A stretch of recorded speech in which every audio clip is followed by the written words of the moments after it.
Good morning, students. Students, we have started chapter 10th from book Political Theory, and the chapter was Development. Student, in the previous video, I have discussed the meaning of development and the different challenges of development with you. Student, development means a positive change in anything. It means a welfare of all, improvement in the standard of living, and ideas of growth. It means a new stage in the changing situation is development. And student, the challenges of development, especially India face at the time of independence, was poverty, unemployment.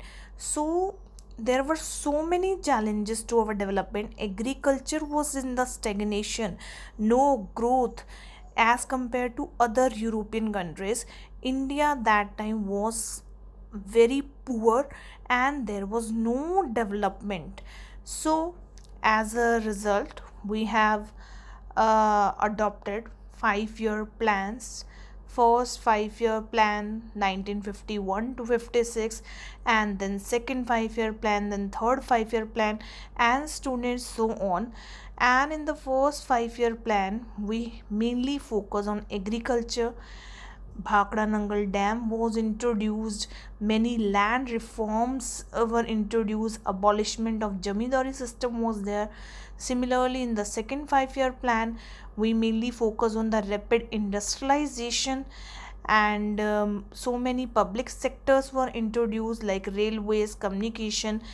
And student, इस तरह से third 5-year plan के बाद हमने एक break लिया, plan holiday ली, और बच्चे एजुकेशन पे फोकस किया गया, बहुत सारे प्रोजेक्ट्स लगाए गए।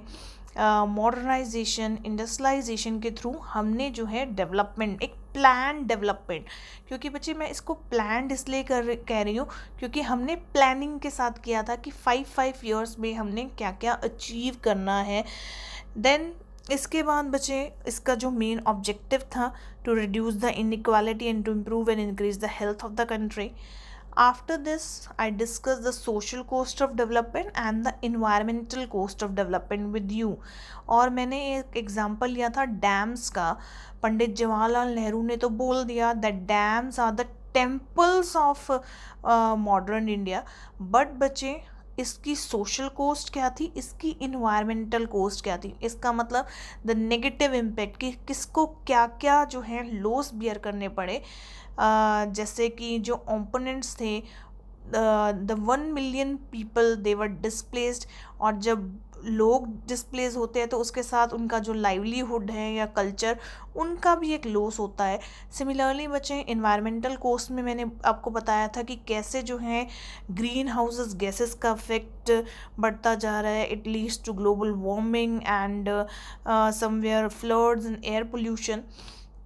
देन एक्सेसिंग डेवलपमेंट का मतलब है development no doubt has the positive effects, sorry has negative effects, but it has a positive effects also. मतलब इसकी रिलेवेंस क्या है, इसकी इम्पोर्टेंस क्या है, इसका अफेक्ट अगर कुछ नेगेटिव है और कुछ पॉजिटिव, वो हमने दोबारा डिस्कस किया था, that rich become richer day by day and the poor become poorer day by day just because of the development. So then human development report हमने डिस्कस की थी कि हाँ, अकॉर्डिंग टू दैट रिपोर्ट, क्योंकि बच्चे world bank जो है वो जज करता है किस बेस पे, पर कैपिटा इनकम के बेस पे, लेकिन जो यूएनडीपी है वो सारे फैक्टर्स ले रहे थे, और अब इंडिया जो है 129th रैंक पे है। Student, today we will discuss the another topic. छोटा सा टॉपिक है बट बहुत इजी है, that how development is related to democracy, because as we all know, India is the largest democratic country in the whole world. We are living in India, we are the citizen of India, where जहाँ democracy सबसे ज़्यादा है। तो democracy and development एक दूसरे से associate कैसे रखते हैं। Both democracy and development are concern with realising the common good, and if the democratic countries, the right of the people to participate in the decision making is emphasized.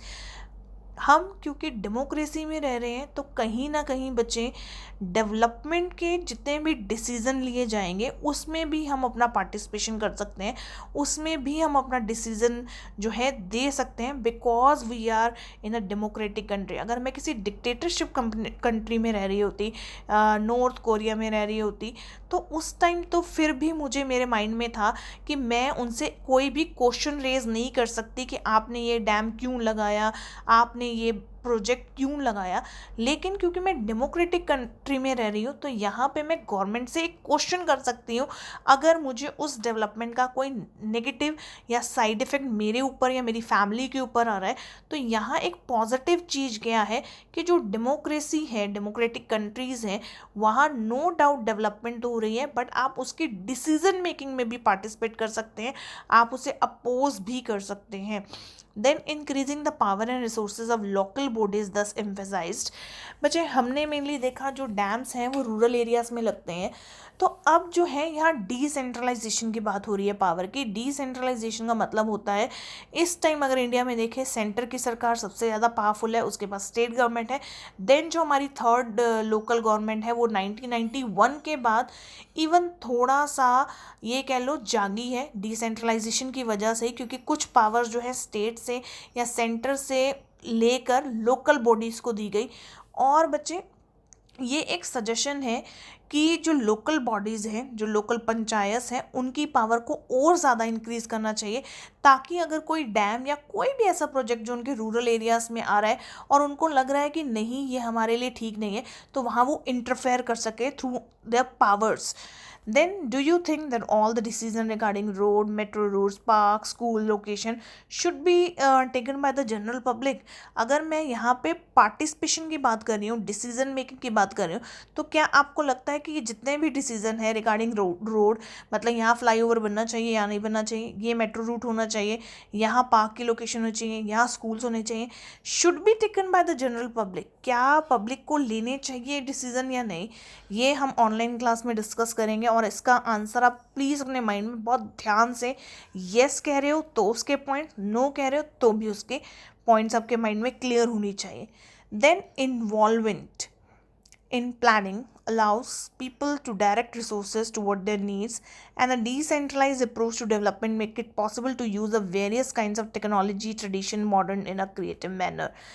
बच्चे जितनी हम planning में involve होंगे या उतना ही they allow the people to direct resources toward their need, उतने हम बच्चे रिसोर्सेज को क्या करेंगे, अपनी नीड के अकॉर्डिंग यूज़ करेंगे। हमें पता है ये सब कुछ होने वाला है और रिसोर्सेज तो लिमिटेड है। अगर हमें कुछ पता ही नहीं होगा कि क्या हो रहा है तो बच्चे हम अपने रिसोर्सेज को कहीं ना कहीं मिस यूज़ कर सकते हैं। And the decentralised approach to development, it makes it possible to use the various kinds of technologies, tradition, modern in a creative manner।